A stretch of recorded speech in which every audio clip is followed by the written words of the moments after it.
বুবু আইসো চট করিয়া, আয়না ঘর তোমার জন্য রাখছি সাজাইয়া। আমরা জুতার মালা লইয়া আসি, জুতার মালা লইয়া আসি দিমু পরাইয়া। বুবু আইসো চট করিয়া, আয়না ঘর তোমার জন্য রাখছি সাজাইয়া। আমরা রিসিপশন নাই পয়সায় আছি, রিসিপশন নাই পয়সায় আছি জুতার মালা লইয়া। বুবু আইসো চট করিয়া, আয়না ঘর তোমার জন্য রাখছি সাজাইয়া। আয় ফিরে আয় কৌয়া কাদের, আয় ফিরে আয় কৌয়া কাদের। বেড়া হলে এক বাহাবার পালিয়ে গেছে কৌয়া কাদের, কেউ জানে না খবর তার। ফকরুল সাহেব আপনার বাসায় কৌয়া কাদের গাছেনি, ঠাকুর গায়ের বাসায় আপনি থাকতে তারে দিছেননি। ক্ষমতা রইল বে বুবু হইয়া গেছে অন্ধ, মুখের ভাষা কাইরা নিয়া রাখতো সবার বন্ধ। কথা বলেন। ক্ষমতা রইল বে বুবু হইয়া গেছে অন্ধ, মুখের ভাষা কাইরা নিয়া রাখতো সবার বন্ধ। বুবু গো তুমি সর্বনাশের মূল, একদলীয় শাসন কায়েম বিরোধী নির্মূল। বুবু গো কোথায় তোমার জারি জুরি রইল রে পড়িয়া, কোথায় তোমার জারি জুরি রইল রে পড়িয়া। শামীম পালায় বোরকা পরে কাউয়া যায় উড়িয়া। বুবু গো তুমি সর্বনাশের মূল, একদলীয় শাসন কায়েম বিরোধী নির্মূল। বুবু গো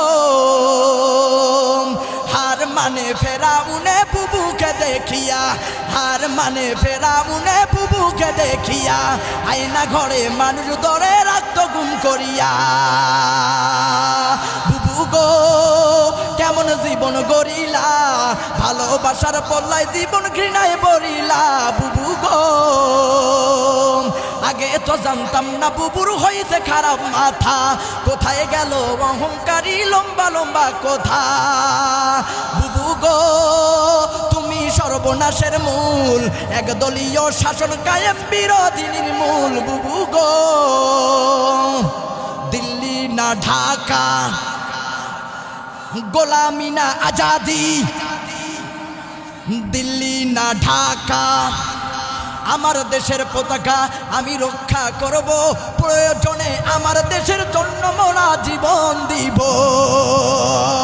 আমার দেশের পতাকা আমি রক্ষা করব, প্রয়োজনে আমার দেশের জন্য আমি জীবন দিব। দিল্লি না ঢাকা, গোলামি না আজাদি, নারায়ে তাকবীর। ওরে দিল্লি বুবুর মামা বাড়ি, ওরে সেটায় বুবু দিছে পারি।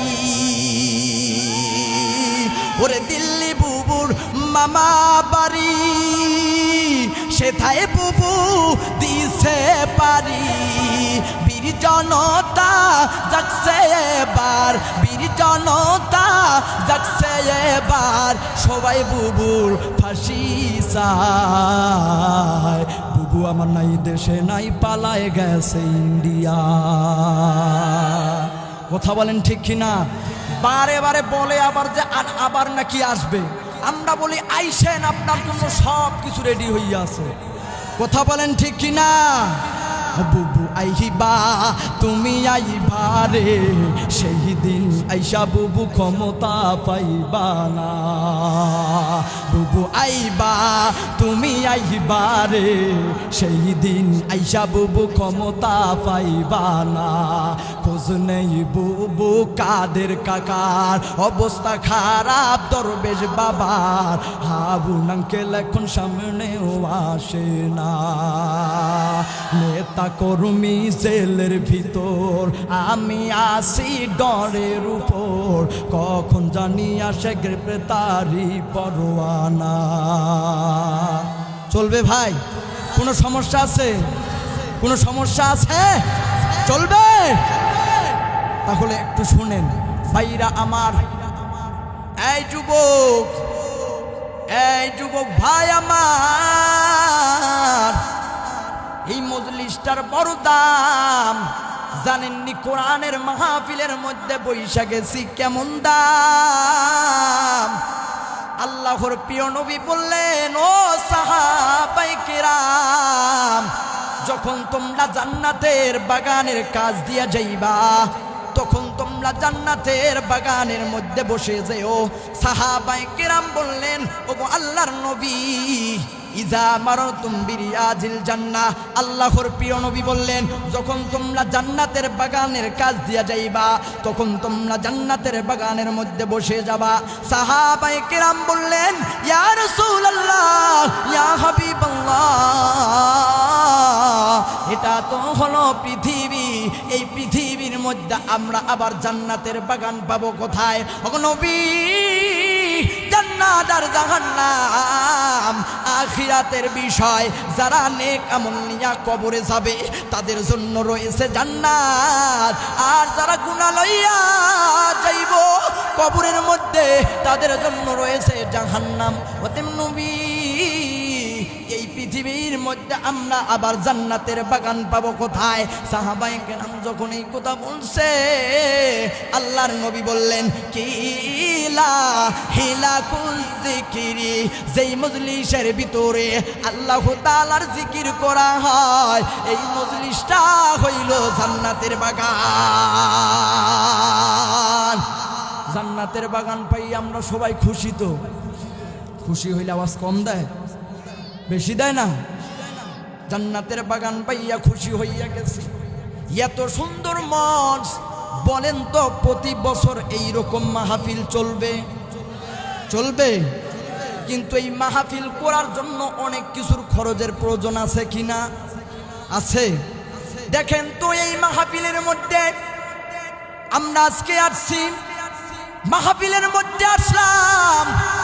এই মাহফিলটা এমন হইতে পারে আপনার আমার নাজাতের উসিলা হইতে পারে। কথা বলেন ঠিক কিনা? জানেননি আজকে যেই রকম ভাবে আমরা এই রকম ভাবে বসে গেছি, জান্নাতের মধ্যেও আল্লাহ রব্বুল আলামিন এই রকম ভাবে একটা কোরআনের মাহফিল করবে। আল্লাহ রব্বুল আলামিন যখন জান্নাতের মধ্যে কোরআনের মাহফিল করবেন, আজকে যেই রকম ভাবে আমাদের সভাপতি সাহেব বসে আছেন, সভাপতি সাহেব সভাপতির আসনে বৈশা আছেন, কাল কিয়ামতের ময়দানে আল্লাহ রব্বুল আলামিন নিজেই সভাপতির আসনে বৈশা যাবে। আজকে যেই রকম ভাবে প্রধান বক্তা থাকে, দ্বিতীয় বক্তা থাকে, বিশেষ বক্তা থাকে, আল্লাহ রব্বুল আলামিন কিয়ামতের ময়দানের মাহফিলটার মধ্যেও প্রধান বক্তা রাখবেন, দ্বিতীয় বক্তা রাখবেন, বিশেষ বক্তা রাখবেন, পরিচালক রাখবেন। আল্লাহ রব্বুল আলামিন এবার সর্বপ্রথম হযরত দাউদ আলাইহিস সালামকে বলবেন, এরে দাউদ, তোর না কণ্ঠটা অনেক সুন্দর ছিল, দুনিয়াইতে যখন তুই কোরআনুল দুনিয়াইতে যখন তুই তোর কিতাব পাঠ করতি, তখন পাখিগুলো তো দাঁড়াইয়া যাইতো। আরে দাউদ, আজকে একটু তেলাওয়াত করো, কোরআনুল কারীম তেলাওয়াত করো। যখন দাউদ আলাইহিস সালাম তেলাওয়াত করা শুরু করে দিবে, তো মা আনজালনা আলাইকাল কুরআনা লিতাশকা, যখন দাউদ আলাইহিস সালাম কোরআনুল কারীম তেলাওয়াত করা শুরু করে দিবে, জান্নাতি মানুষেরা বেহুশ হইয়া পড়ে যাবে। আর কেউ কেউ ডাক দিয়ে বলবে, মালিক আল্লাহ, দাউদের তেলাওয়াত বন্ধ কইরেন না, দাউদের তেলাওয়াত বন্ধ কইরেন না। ও মালিক, এ কেমন কণ্ঠ, এ কেমন মায়াবী সুর, বন্ধ কইরেন না। আল্লাহ তাআলা বলবেন, এটা তো কেবল হইল বিশেষ বক্তার গুণ, কেবল হইল বিশেষ বক্তা, কেবল শুরু করেছে তেলাওয়াত, তাতেও যদি তোমরা এই পরিমাণ পাগল হইয়া যাও, এবার আল্লাহ তাআলা বলবে, ওগো নবীজি, আপনার উপরে আমরা তো কোরআনুল কারীম, আমি তো কোরআনুল কারীম নাজিল করেছি নবী গো, আপনার উপরে তো আমি এই কোরআনুল কারীম নাজিল করেছি। ওগো নবীজি, যেই কোরআনের কারণে আপনি তায়েফের ময়দানে মাইর খাইছেন, যেই কোরআনের কারণে মানুষেরা পাগল পাগল বলেছে, ওগো নবী আমার বন্ধু, আপনার কণ্ঠে একবার আমরা তেলাওয়াত শুনতে চাই। যখন বলবে আল্লাহ তাআলা, এবার আল্লাহ তাআলার আদেশ ক্রমে আপনার আমার মায়ার নবী তেলাওয়াত শুরু করে দিবেন। ইয়াসিন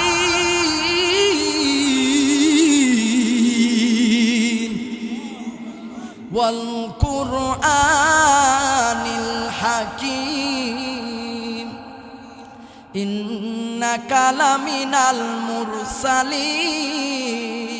তেলাওয়াত শোনার পর জান্নাতি ব্যক্তিরা অবাক হইয়া তাকাইবে, হায় আল্লাহ, এ কেমন সুর, কত বছর যে চলে যাবে জান্নাতি ব্যক্তিরা বুঝতেও পারবে না। আল্লাহকে বলবে, মালিক, আপনার বন্ধুর তেলাওয়াতটা বন্ধ কইরেন না, বড় মায়াবী কণ্ঠ। আল্লাহ তাআলা বলবে, থামো আমার বন্ধু, থামো আমার বন্ধু, কারণ আল্লাহ তাআলাও সেই নবীকে বড় ভালোবাসেন।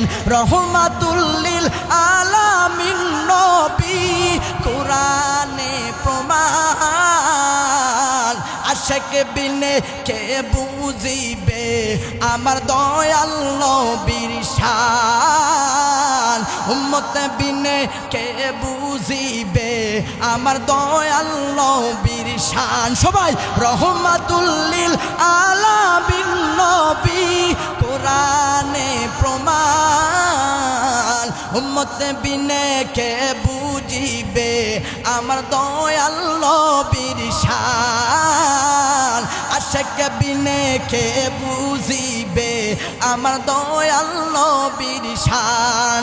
নবী আমার মদিনারি বুলবুল,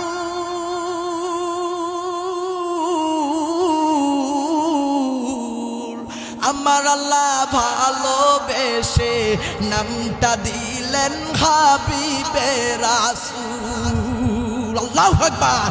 নবী আমার মদিনারি বুলবুল,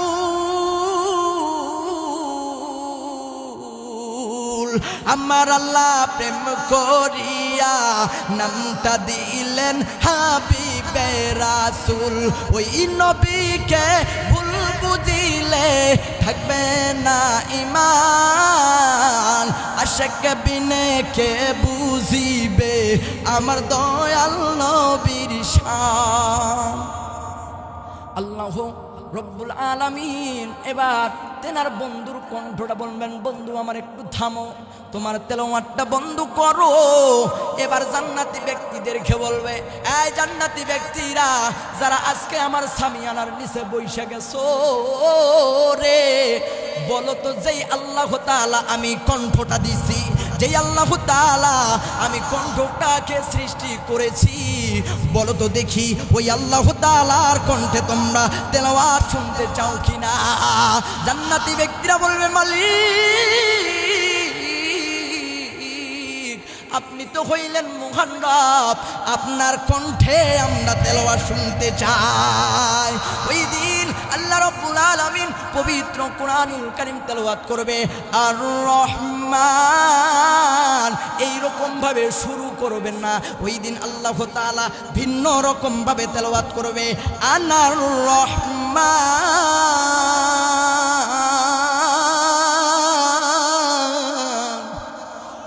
আমি হইলাম রহমান। আল্লাহ তাআলা এমন কণ্ঠে যখন সুন্দর করে তেলাওয়াত করবে, মানুষগুলো পাগল পারা হইয়া যাবে রে। আহারে, মানুষগুলো পাগলের মতো যখন তেলাওয়াত শুনবে, এমনি সময় আল্লাহ তাআলা বলবে, ও জান্নাতি ফেরেশ, ও জান্নাতের আমার বান্দারা, বলো তো তোমাদের আরো কোনো আশা আছে নাকি, কোনো আশা আকাঙ্ক্ষা আছে নাকি? জান্নাতি ব্যক্তিরা বলবে, মালিক গো, আমরা যা চাইনি তার চেয়েও ডাবল দিয়েছেন, তার চেয়েও বেশি দিয়েছেন। ও মালিক, আপনার কিছু চাই না, আপনার কাছে কিছু চাই না হে মালিক, আপনার কাছে কিছু চাই না। তবে মালিক, আমরা জানি না, তবে আমাদের মসজিদের ইমাম সাহেব জানবে আমরা আপনার কাছে আরো কি চাবো।